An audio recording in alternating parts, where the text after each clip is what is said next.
n'undi munsi nandi mahirwe byose biracyashoboka mu buzima. Ikiro gishimishe no kuba wabyutse bigakunda, nanjye nkabyuka bigakunda, na mugenzi wanjye Frema akabyuka bigakunda, ugatambuka bikemera. Shimira Uwiteka Imana rurema, Imana yadufashije twese kugira ngo tube turi bazima, twabyutse turi bazima, duhumeka umwuka w'abazima. Nawe rero ufite ibibazo bitandukanye, reka tukubwire ngo wikiheba kugera kure esi ko gupfa. Uyu munsi ushobora kuba ufite ibibazo bitandukanye, ariko ejo n'undi munsi. Iyi sura yabyutse uyu munsi yijimye, ejo bishoboka ko amateka yahinduka cyangwa se ibintu bigasubira mu buryo, ukabyuka umeze neza. Ngo ikaze rero kuri gahunda yacu y'amakuru kuri AMTV show ndetse na Gasabo News 24. Tumaze iminsi mutatubona, gusa hari ibibazo turi gukemura kugira ngo turusheho kubagezaho amakuru meza kandi asesenguye mu buryo bwa kinyamwuga. Twagarutse rero nta gusubira inyuma. Ndi kumwe mugenzi wanjye Ephraim umeze neza? Umeze neza besa umeze ute? Nanjye ndaho ndakomeye. Iminsi myinshi warabuze. Twarabuze igihe cya shuguri zikivangamo ibiki n'ibiki. Ariko ubu ngubu ibintu bimeze neza. Twagarutse rero muri gahunda yacu y'amakuru. Urabizi ko twiyemeje, turavuga tuti rwose abantu bacu tugomba tubagezaho amakuru buri munsi. Hari inkuru ugarukanye rero. Ngo wakoze ubusesenguzi wifuze kugeza ku bakunzi bacu, ubagaragaza impamvu zatumye ubutumwa bwa SADC muri Kongo butagera ku ntego. Njyagora niyo ingingo zigiye kuganiraho kuri uyu munsi mu makuru yacu abanziza yandi yo kuri uyu munsi. Baranatwe guhera kuri uyu munota kugera ku munota wanyuma dushoje ikiganiro, ubashe gusobanukirwa iby'ingenzi byatumye SADC batagera ku ntego yabo yari yabazanye muri Kongo. Turabibutsa zimwe mu ntego zabazanye, ngira ngo urazizi, tubice muri make Ephraim. Yes, zimwe mu ntego zari zabazanye bwana besa ngira ngo zirazwi. Inyamukuru cyane sinanyinshi cyane mu ntego zari zabazanye kwari gufasha FARDC cyangwa se leta ya Kongo guhashya cyangwa se gutsinsura umutwe wa M23 cyangwa se M23. Ndetse bakanafasha FDLR kuba batera u Rwanda dukurikije inyandiko zafatiwe mu mujyi wa Goma ubwo AFC M23 yigaruriraga umujyi wa Goma. Hari inyandiko z'ubwiru cyangwa se zibanga zagaragaye zacuraga zikuyemo umugambi bacuraga wo kuba nyuma yo kuhashya AFC M23 bazanatera u Rwanda. Ndetse izi ngabo zari zaje muri Kongo zifite umugambi wo gutoza cyangwa se gutyaza cyangwa se gukarishya ubwenge igisirikare cya Repubulika ya Demokarasi ya Kongo.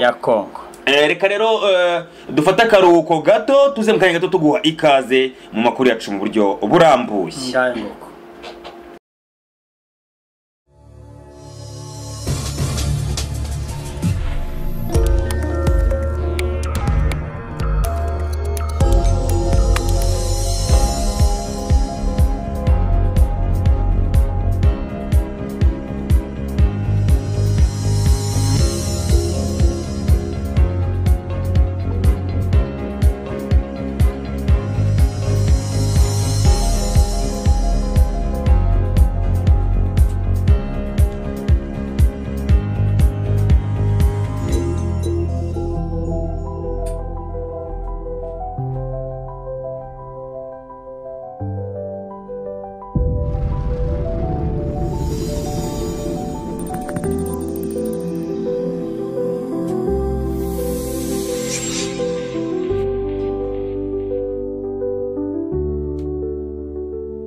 Tuguhaye ikaze muri amakuru yacu abanziza yandi yo kuri uyu munsi mu buryo burambuye. Ephraim ngo ikaze nawe. Ikaze nawe besa. Reka duhe n'ikaze n'abakunzi bacu. Bari bakumbuye kumva ijwi ryawe. Bakumbuye kumva ijwi ryawe cyangwa se ryanjye, amajwi yacu. Ndavuga ryawe nawe ukavuga iryanjye. Bari badukumbuye in general.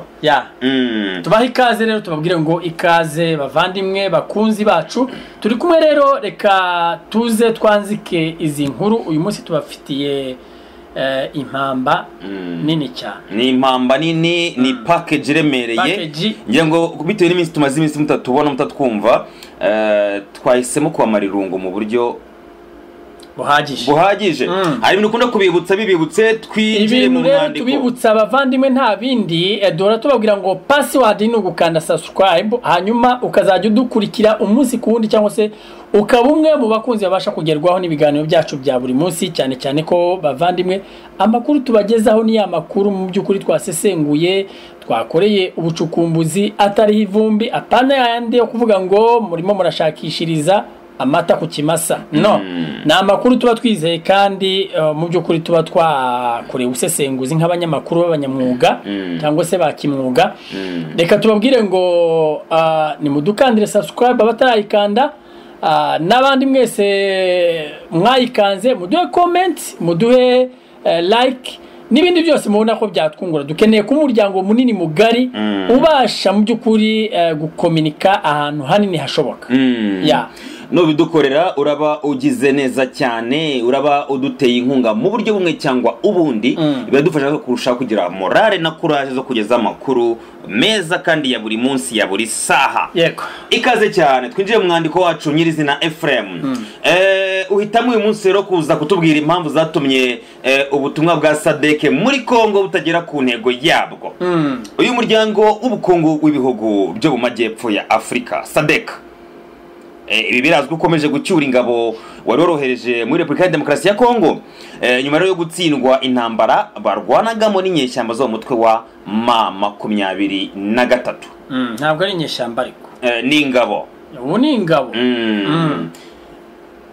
Izi ngabo rero zikomeje gutaha, izi ngabo za SADC.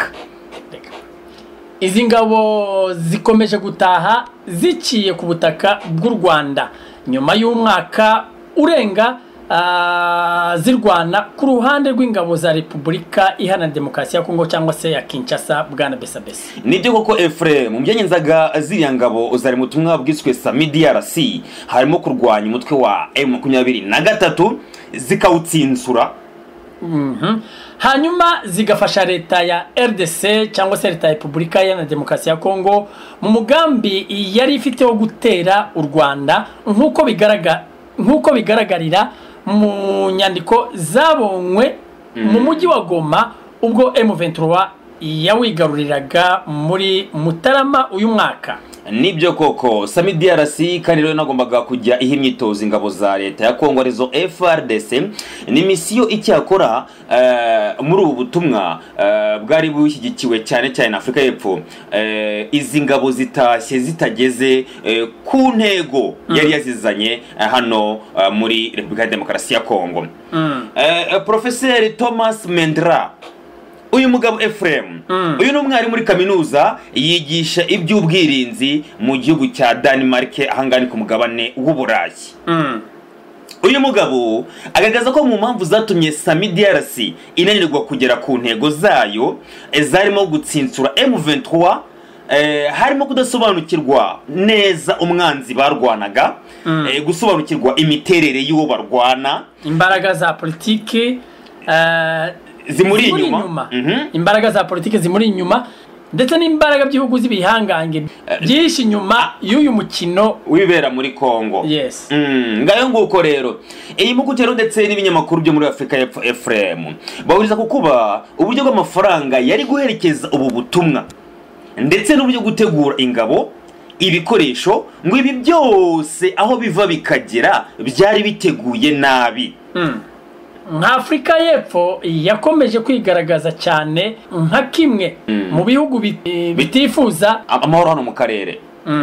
Bigaragara ko ahubwo ngo byifuzaga Afrika y'Epfo yifuza gutsinswa cyangwa se kurwanya umutwe wa M23, gusa hari ibyo yirengagiza ko igisirikare cyayo cyakongererwa ingengo y'imari nk'uko Jacob Zuma wabaye perezida wa Afrika y'Epfo igeze kubisaba ariko ntibyubahirizwa. Bigaragara ko babiteye utwatsi. Ephraim rero biragoye ko igisirikare kigera ku ntego mu gihe abanyapolitike bacyo batacyitayeho, nyama gikeneye kuvugururwa mu ngeri zose. Mu zindi ntego rero cyangwa se mu bindi byatumye batagera ku ntego zabo birimo kuba uyu muryango wa SADC wasuzuguye umuryango wa East African Community cyangwa se East African Community.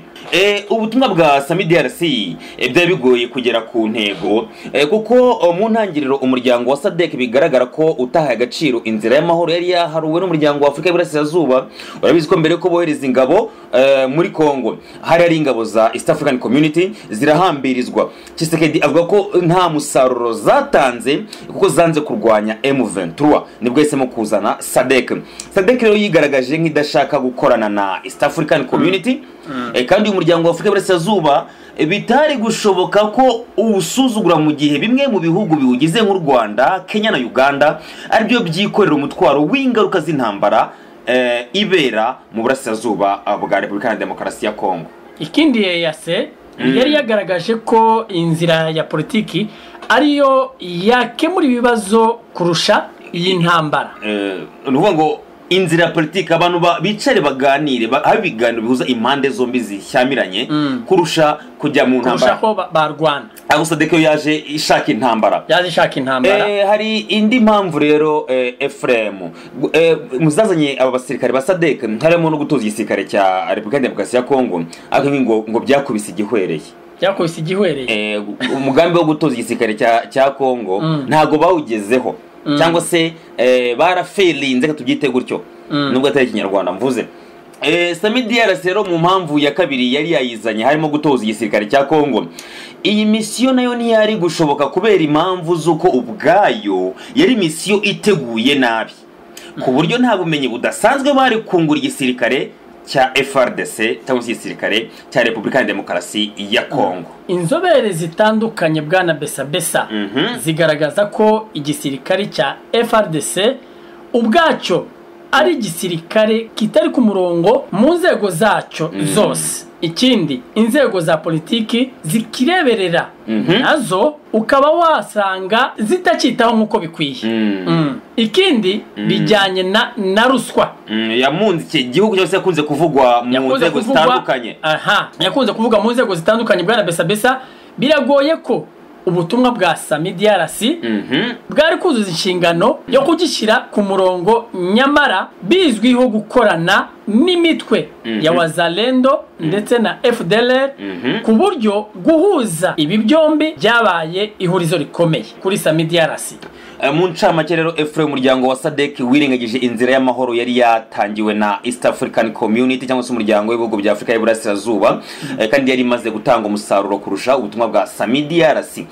Ikindi Afurika y'Epfo yirengagije ko itari kuza muri aka karere, nyamara mu buryo bwa geopolitique ari akarere gacungirwa hafi n'ibihugu by'ibihangange ku isi. Mu mboni za President Trump wa Leta Zunze Ubumwe za Amerika kubona Pretoria cyangwa se Afurika y'Epfo ishaka kwijanika muri aka karere ntabwo byari kurebwa neza kuko ubutegetsi bwayo bufatwa nk'ubuhagarariye umuryango wa BRICS muri Afurika. Ibirenze ibyo President Cyril Ramaphosa wa Afurika y'Epfo akaba ari inshuti y'akadasohotse ya Vladimir Putin w'Uburusiya. Urabizi ko Uburusiya na Amerika ntago bicana uwaka. Ngaho nk'uko rero iyo niyo nkuru twabateguriye kuri uyu munsi. Igisigaro ni ubusesenguzi bw'impamvu twabateguriye twabagejejeho zigaragaza ugufailinga cyangwa se kutagera ku ntego kw'izi ngabo za SADC zari mu bwa Sami DRC hano muri Repubulika ya Demokarasi ya Kongo. Ngira ngo rero ikiriho nuko Sami DRC cyangwa se SADC bo batsindanywe na FARDC muri urugamba bari kurwanamo muri Kongo barwana na AFC M23. Akaba ariyo mpamvu ubu ngubu batangiye gusubizwa iwabo kuko nta musaruro uhagije bigeze batanga, amazi iminsi basubizwa iwabo. Ngira ngo twaze tureba icyiciro cya kabiri cyo gutahana ibikoresho bari bazanye muri Kongo. Giherutse gutaha nabo baherutse gutaha. Ngo icyo dusigaje kumenya no kumenya igihe nyacyo cyangwa se umunsi nyawo izi ngabo zizavira hano muri Kongo kuko ubutumwa bari barimo bwararangiye, ntabwo bwageze ku ntego. Ariko mbese ko hari ibibazo nabo bafite mu gisirikare cyabo cyo kutagira ingengo y'imari ihagije cyane turebe kuri Afurika y'Epfo. Uyu muperezida wabanje kuyobora iki gihugu Jacob Zuma muri inkuru bagaragaje ko yari yagejeje gusaba ko hakemezwa ingengo y'imari ihagije kongerwa imbaraga ariko abanyapolitiki batandukanye babiteye utwatsi akora zimwe mu mpamvu cyangwa se mu byabagizeho ingaruka no mu rugamba bare barimo barwana ku rwanda rwa Repubulika ya Demokarasi ya Kongo muri Kongo. none so Bwana Besa dushobora kuvuga ko hari imbaraga nkeya bambukanye bajya muri Kongo kugira ngo bigire uruhare mu gutsindwa kwabo, na bya bikoresho byose twabonye birwanira mu mazi, birwanira mu kirere n'ibirwanira ku butaka. Ikiriho ngira ngo byasobanutse muri iyi nkuru, aba bantu baje muri ubu butumwa batazi neza bagiye kurwana nawe, nta makuru ahagije bari bafite.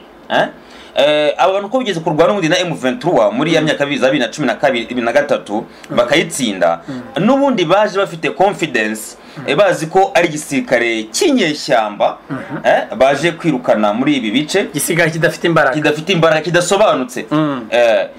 Ariko bageze kuri field basanze amazi atari yayandi, ngira ngo ibyo M23 bakore urabizi, yageze nawe bafata mpiri yica bamwe muri bo bayeje kwirwanya. Uyu munsi ni ba Marehemu, abandi babafungira mu bigo bari babayeho nk'imfungwa hariya muri Goma. So urumva rero ikosa rimwe bakoze, baje batazi neza uwo bagiye kurwana nawe. Baje bazi ko bamukubita nkuko bakubise uwa mbere, na cyane ko bose bari M23 ngira ngo bari abarwanaga n'ubundi nibo barwanye kuri inshuro Bwana Besa. N'ikindi hano bavuze Ephraim, hari no kuba hari izindi imbaraga za politike ziri inyuma ya M23 abantu batabonesha amaso. Abo baje bazi ko baje kurwana n'inyeshyamba, kandi bashobora zifite umuntu uzishyigikiye cyangwa zifite izindi imbaraga zishyigikiye ziri inyuma yazo, ariko twe tutazi. Birashoboka Bwana Besa. Urebye wenda reka ngire icyo mvuga aho ngaho, urebye imyitwarire ya discipline mu gisirikare cya M23, ukareba nanone imyambarire yabo, ukareba uburyo bahagaze ku rugamba, mu by'ukuri umuntu wese yakwibaza akavuga ati se izi koko ni nyeshamba za M23 za zindi twari tuzi za mbere zakubiswe na Afrika y'Epfo cyangwa na SADC? Umuntu akibaza ukavuga utese aba bantu bafashwa nande ubundi bigenda bite? Ariko Bwana Besa icyo ntabwo twagitindaho kumenya ababafasha cyangwa se uko byifasha ku rugamba rwabo, cyane ko iyo babajijwe ibirebana n'imbaraga bagaragaza ku rugamba cyangwa se imyitwarire bagaragaza ku rugamba, bavuga ko nta handi babikura, bavuga ko icyo barwanira bakizi. Bakavuga ati umuntu wese uzi icyo arwanira, uzi icyo ari guharanira, iteka ryose ukuri kuratsinda, ntabwo gutsindwa kandi gushya muziko ngo ntigushye, kunyura muziko ntigushye. Rero aba bakavuga bati twebwe aho dukura imbaraga nta handi, imbaraga tuzikura mu gisirikare cya leta ya Kongo. Iyo tumaze kubita umwanzi, tubambura ibikoresho, tumunyaga ibikoresho tukabigira ibyacu. Ngayo nguko rero nahoze ndeba hari video nahoze ndeba ku kinyamakuru mpuzamahanga mu gitondo. Ibyo ngibyo Bwana Besa wenda arakana nabyongeraho, byanashoboka wenda bitewe nuko, ariko bitavuze kuko nge mpamije ko nta handi wenda bashaka kuba bakura imbaraga. Birashoboka ko hari handi bakura imbaraga, ariko nkurikije ibyo bakoreye Sami DRC ari muri uriya mujyi wa Goma, bakabafatana ibikoresho bingana kuriya bigeze kuri ya rugero, usibye ko batabawe nyine, navuga ko hari ukuntu babyumvikanye kugira ngo babibahereze babicyure. Ariko wibaza ko mu gihe bafashe ikigo cya gisirikare cya leta cy'ingabo za Kongo bagafatiramo ibikoresho bingana kuriya, wibaza ko wa mugani ibyo bikoresho bataba bifite? Baba bifite kandi barongera kanabyifashisha mu kurwanya n'ubundi wundi babyatse. Yego.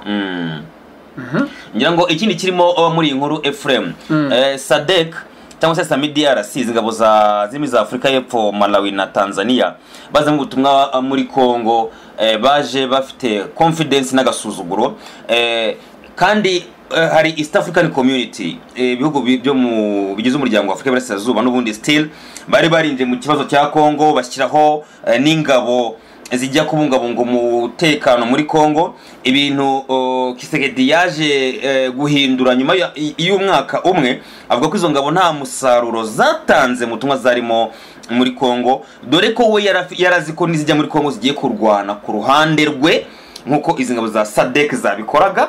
Ariko East African Community yo igiye guhagararamo hagati kugira ngo ihagarare hagati y'abarwana umuturage atabigenderamo. SADC imaze kugera muri Kongo yo yaraje itesha agaciro ibyari byakozwe byose n'uyu muryango East African Community. East African Community yifuza ko inzira y'amahoro kumvikanisha abarwana cyangwa se abashyamiranye ari babiri ari byo byatanga umusaruro kuruta gukomeza intambara. Ariko SADC yisiza ibyo byose ibyegeza ku ruhande, bizeza utegetse bw'Kinshasa ko bagiye kubafasha mu ntambara, kandi koko yesi bikora. SADC yinjira mu ntambara nyirizina irarwana, ifasha Kongo cyangwa se utegetse bw'Kinshasa kurwanya M23. Ibyabayeho urabizi, bagezaho batakaza abasirikare hatagajwe ngo 19 ariko bararenga. Mu minsi ishize umvise ko arabandi ngo baburiwe irengero, baranze gutaha bavuga ngo abasirikare babo ngo ntago buzuye, bivuze ngo abo ngabo nabo baguye kuri urwo rugamba. Aro hajemo n'agasuzuguro k'uyu muryango twa SADC wasuzuguye East African Community, kandi no biyibagiza ko ibibazo byose Kongo ifite bigira ingaruka ku baturanyi barimo Kongo, barimo u Rwanda, Uganda, Kenya n'Uburundi n'ibihugu byose bigize East African Community. Ya niko bimeze bwana Besabesa. Burya nujya gukemura ikibazo gihere mu mizi, Besabesa urebe se iki kibazo harabari babigiyemo bakoze iki niki, urebe se iki kibazo gifite ingaruka ki kwanza ku bihugu bituraniye iki kibazo cyangwa se bibana n'iki kibazo bihura n'ingaruka z'iki kibazo buri munsi. Buriya Besabesa u Rwanda Uburundi, u Rwanda, Uburundi, Uganda ni bimwe mu bihugu cyane bikunze guhura n'ingaruka, ndetse na Kenya yewe bikunze guhura n'ingaruka z'iki kibazo, cyane ko abaturage b'iki gihugu cya Kongo bahura n'ibyo bibazo by'intambara n'iki, bose bahungira muri ibi bihugu bya Kenya. Wibaza ko atari umutwaro kuri ibi bihugu? Ni umutwaro ukomeye cyane. Rero mu gihe uje ugahita wizeza Kongo ko ugiye kuyifasha kurwanya no gutsinda umutwe wa M23, uba wirengagije izindi ngaruka zose. Uba wirengagije izindi ngaruka zose ibi bihugu bifite. Rero mu gihe wakwifuza ko ikibazo gikemuka burundu, ugomba kukinjiramo mu mizi. Ibyo no kuri nangwa se waza ukareba ukavuga ati se East African Community ese yo yakoze iki kuri iki kibazo? Ni hehe twahera duhereye ko aho tugereye ahangaha kugira ngo dufatanye nabo gukemura iki kibazo? Ariko iyo uje ukavuga ati njyewe ibyo bakoze byose mbitesheje umurongo, ati ibyo EAC yakoze byose mbitesheje agaciro, ubu ugomba kwirengera ingaruka zizabo. Ibyo ni ukuri cyane Ephraim. Hari ikindi cyavuzwe muri iyi nkuru cyo kuba iyi SADC cyangwa se izi ngabo zayo mu butumwa bwa Sami DRC muri misiyo yari bazanye yindi ya kabiri harimo gutoza igisirikare cya Repubulika ya Demokarasi ya Kongo. Muri iyi nkuru kuvuga ko igisirikare cya Kongo ngo iyi misiyo ntabwo yari gushoboka kubera impamvu z'uko ubwayo yari misiyo iteguye nabi. Ivuga ko ngo ku buryo ngo nizi ngabo za SAMIDR zije muri Kongo zije gutoza igisirikare cya Kongo nazo ubwazo nta bumenyi buhagije cyangwa se budasanzwe bari kunga igisirikare. Urabyumva? Ngo igisirikare Kongo yashaka kungukiraho ubumenyi nacyo ubwacyo kirakemangwa. Urumva? Kandi burya ngo ntawutanga icyo adafite. Ntawutanga icyo adafite bwana Besabesa. Ngira ngo ubwo bumenyi bari baje kungura ingabo za Kongo iyo babugira n'ubundi baba barabukoresheje cyangwa se izo mbaraga baba barazikoresheje bagakubita M23 Besabesa. Ariko bakubiswe inshuro ndetse bamwe muri bo barapfa, ndetse n'ibihugu byabo yewe bitangira kuvuga batese kubera iki abana bacu barimo baragwa kuri ya rugamba bararwanira iki ariko batangiye kuvuga ati turifuza ko inteko nshinga amategeko zarateranye mu bihugu bimwe na bimwe bavuga bati bari abantu ntacyo turi kubona bari kuzira ni batahe indi iki kigaragara muri inkuru Ephraim nuko mu byukuri urebye igisirikare cya Kongo ni igisirikare usanga kitari ku murongo kirimo ibibazo byinshi harimo ikibazo gikomeye cya ruswa no kuba abarebera igisirikare abapolitiki inzego za politiki zirebera igisirikare ngo usanga batitaye ku gisirikare ahubwo n'ibyakafashije iki gisirikare usanga binyerezwa harimo ruswa ivuza ubuhuha iyo ruswa iribwa n'abandi noneho abakomakomeye bafande bakuru urumva ko besa buriya igihe cyose uzabona ko igisirikare cyamunzwe na ruswa cyangwa se urwego urwo rwo rwose rwamunzwe na ruswa sinibaza ko bashobora gufata umugambi runaka cyangwa se intego runaka ngo bazayitsinde bitewe n'izo ruswa nyine ziba zivuza ubuhuha ngira ngo twanasoza iyi nkuru yo twayisoza besa twayisoza ariko igihe hari kimwe cyo nuko mu byukuri M23 ubu ngubu kuba izi ngabo za SAMIDRC zirimo zirakuramo akarenge ndetse ibikoresho byose barabicyuye byaragiye ni ishema rikomeye kuri M23 kuko mu myaka iri imbere ngira ngo nibamara kuba igiti cy'inganzamarungu hariya muri Kongo bazajya bivuga ibigwi by'uburyo batsinze SAMIDRC reka tubashimire cyane mwebwe mudahwema kubana natwe umunsi ku wundi muraba agaciro gakomeye cyane gusa nimba uri mushya ntugende dukore subscribe kugira ngo turusheho kwaguka twunguka umuryango mugari tujye umuryango mugari w'abantu badukurikira natwe badufasha mu buryo butandukanye no kutwongerera imbaraga zo kurushaho kubakorera inkuru nk'izi zicukumbuye kandi zizewe reka tugushimire cyane shalom shalom